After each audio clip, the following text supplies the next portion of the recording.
ایاک نعبد و ایاک نستعین. تعریف کرنے کے بعد اے اللہ ان ساری چیزوں کے ہوتے ہوئے حق تو یہ ہے کہ عبادت بھی تیری ہوگی، دعا بھی تجھی سے کی جائے گی. اے اللہ ہم صرف تیری ہی عبادت کرتے ہیں اور کرتے رہیں گے، تجھی سے مدد مانگتے ہیں اور تجھی سے مانگتے رہیں گے. کیونکہ یہ مضارع کا صیغہ ہے جو کنٹینیوشن ہے. پریزنٹ ٹینس اور فیوچر ٹینس عربی میں ایک ہی ہوتا ہے. ہمارے تو تین ہوتے ہیں نا اردو میں اور انگلش میں، پاسٹ، پریزنٹ اور فیوچر. عربی میں فیوچر اور پریزنٹ کے لیے ایک ہی صیغہ استعمال ہوتا ہے، وہ یہاں پہ استعمال ہوا ہے، ایاک نعبد و ایاک نستعین. اور اگر اس کو دعائیہ بنائیں گے جس طرح کہ اعلیٰ حضرت نے ترجمہ کیا ہے، احمد صاحب بریلوی صاحب نے، انہوں نے بہت زبردست ترجمہ کیا. انہوں نے کہا اے اللہ ہم صرف تیری ہی عبادت کریں اور صرف تجھی سے مدد چاہیں. یہ علیحدہ بات ہے کہ وہ خود اور ان کے ماننے والے غیر اللہ سے بھی مانگتے رہے ہیں. ترجمہ ٹھیک کیا ہے. اسی لیے میں کہتا ہوں قرآن میں کوئی چیز نہیں داخل ہو سکتی. قرآن کا ترجمہ فٹ ہے، آپ کسی کا اٹھا کے دیکھ لیں، ترجمہ سب نے ٹھیک کیا ہوا ہے. اچھا عبادت میں تو دعا بھی شامل ہے. جامعہ ترمذی میں حدیث ہے، سنن نسائی میں حدیث ہے، ابن ماجہ میں الدعاء هو العبادہ، دعا عبادت ہے. تو جب دعا عبادت ہے تو ایاک نعبد میں دعا شامل تھی.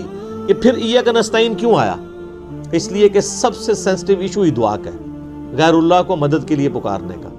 تو اللہ تعالیٰ نے اس کو اسپیسیفکلی بیان کیا. اس کے باوجود امت کی اکثریت غیر اللہ سے مدد مانگ رہی. ایک تو ہے ظاہری اسباب، وہ تو آپ مانگیں، تو قرآن میں حکم ہے وَتَعَاوَنُوا عَلَى الْبِرِّ وَالتَّقْوَى وَلَا تَعَاوَنُوا عَلَى الْإِثْمِ وَالْعُدْوَانِ. یہ تو بالکل ٹھیک ہے. وہ ایک مفتی صاحب جو کیو ٹی وی پہ بیٹھے ہوئے ہیں لوگوں کے عقیدے خراب کرنے کے لیے، وہ کہتے ہیں جی اب پھر ہم امی سے روٹی نہ مانگے جا کے. بھائی امی سے روٹی وہ مانگتا ہے جس کی امی گھر موجود ہوتی ہے. جس کی امی قبرستان میں آرام فرما ہوتی ہے، اگر وہ امی سے روٹی مانگ رہا ہو تو اسے کیا کہا جاتا ہے؟ پاگل یا مجذوب. تھوڑے سوفسٹیکیٹڈ ورڈ، مجذوب یا پاگل. تو یہ پاگلوں سے آپ گفتگو کر رہے ہیں، یہ دھوکہ دے رہے ہیں. وہ کہتے ہیں نہیں کوئی دریا میں ڈوب رہا ہو تو اللہ کو پکارے گا، یا جو وہاں پہ کنارے پہ لوگ موجود ہیں ان کو پکارے گا. بھئی یہ تو ساری اسباب ہیں. تو سر وہ اس وقت شیخ عبد القادر جیلانی کو بھی پکار کے دیکھ لے اگر اس کو ہے کہ وہ بچا لیں گے، کیونکہ اللہ نے دنیا کو اسباب کے ساتھ جوڑا ہوا ہے.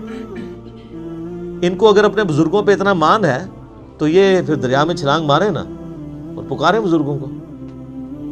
ظاہر یہ اسباب میں آپ نے اڈاپٹ کرنے کا حکم ہے. ہاں جو دعا مانگی جائے گی بغیر اسباب کے، آپ جو غائب میں مدد کے لیے پکار رہے ہوتے ہیں، مثلا یہاں بیٹھے میں ان کو کہتا ہوں مجھے پانی پلا دیں، بالکل ٹھیک ہے. لیکن یہ بغداد میں قبر کے اندر ہے، میں کہتا ہوں مجھے پانی پلا دیں، وہی جملہ شرک میں لے جائیں. یہ ہے اصل مسئلہ. یہ جھگڑتے رہتے ہیں جی وہ جی بزرگوں کو اختیار نہیں. میں کہتا ہوں جی بزرگوں کو اختیار ہو بھی، کوئی بزرگ ماشاءاللہ اتنا پہنچا ہے کہ اسے اللہ نے اختیار ہی دے دیا فرشتوں کی طرح، پھر بھی بزرگوں کو پکارنا شرک ہوگا مدد کے لیے.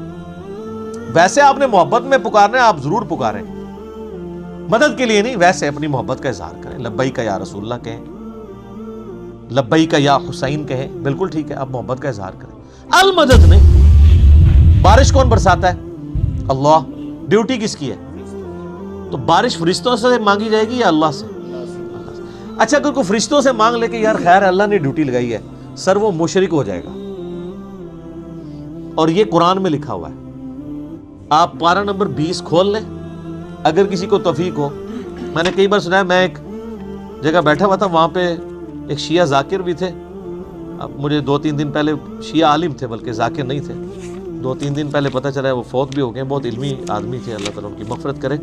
تو وہ ان کے ساتھی بیٹھے تھے، وہ کہتے ہیں جی ٹھیک ہے ہم یا علی مدد نہیں کہنا چاہیے، لیکن جو یا علی مدد کہتا ہے آپ اسے کیوں کہتے ہیں وہ شرک کر رہا ہے. میں نے کہا اس لیے قرآن میں لکھا ہے. تو میں نے یہ آیت سورہ النمل کی آیت نمبر 62 پارہ نمبر 20 کے آغاز میں، امن یجیب المضطر اذا دعا ویکشف السوء ویجعلکم خلفاء الارض االہ مع اللہ. بھلا بتاؤ تو کون ہے جو مصیبت میں گھرے ہوئے شخص کی فریاد کو سنتا ہے اور اس کی تکلیف اس سے دور کرتا ہے، اور تمہیں اپنے ماں باپ کے مرنے کے بعد خلیفہ کرتا ہے اس زمین پر. االہ مع اللہ. کیا اللہ کے ساتھ کوئی اور الہ بھی ہے جس کی یہ کوالٹی ہو؟ قلیلا ما تذکرون، بڑے کم لوگ ہی نصیحت پکڑتے ہیں۔ تو میں نے کہا اللہ تعالیٰ کہہ رہا ہے کہ جس کے بارے میں تمہارا یہ عقیدہ ہے نا کہ وہ مصیبت اور پریشانی میں تمہارا مشکل کشا ہے، تو گویا الہ ہے وہ۔ اور سب سے پہلے تو مولا علی ان کے گریبان پکڑیں گے جنہوں نے مولا علی کے بارے میں عقیدہ گھڑ لیا۔ مولا علی بھی اپنی نمازوں میں اللہ کو پکارتے تھے، مولا علی کا ماننے والا بھی ہوگا جو اللہ کو پکارے۔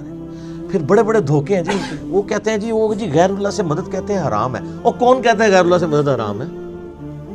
آپ یہودی سے بھی مدد لیں، بخاری مسلم میں حدیث ہے نبی علیہ السلام جب فوت ہوئے آپ کی زرہ ایک یہودی کے پاس گروی رکھی ہوئی تھی، لیکن جو سامنے موجود نہیں اس سے تو نہیں آپ اسباب کے طور پہ مدد لے سکتے۔ وہ جی قرآن میں غیر اللہ سے مدد کہا ہے، کدھر ہے جی؟ وہ کہتے ہیں وَاسْتَعِینُوا بِالصَّبْرِ وَالصَّلَاةِ، نماز اور صبر سے اللہ کی مدد چاہو۔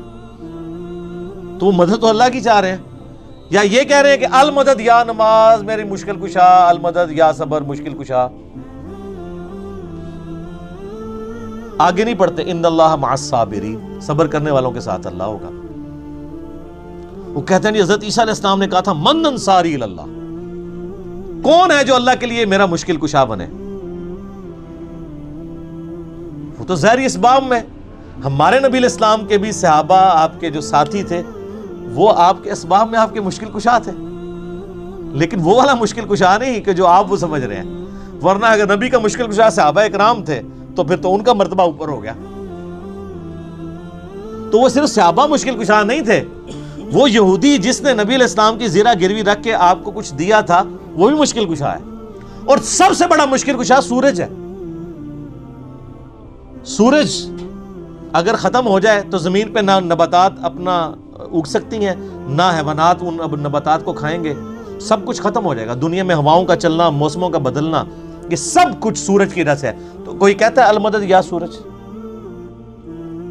کسی کے ذہن میں یہ وہم بھی آتا ہے کہ سورج مشکل کشا ہے، حالانکہ آپ کے بزرگ تو کچھ بھی نہیں کر سکتے جو کچھ سورج کر رہا ہے، اور سورج کو موت بھی نہیں ہے، یہ آپ کے بابے مر چکے ہیں۔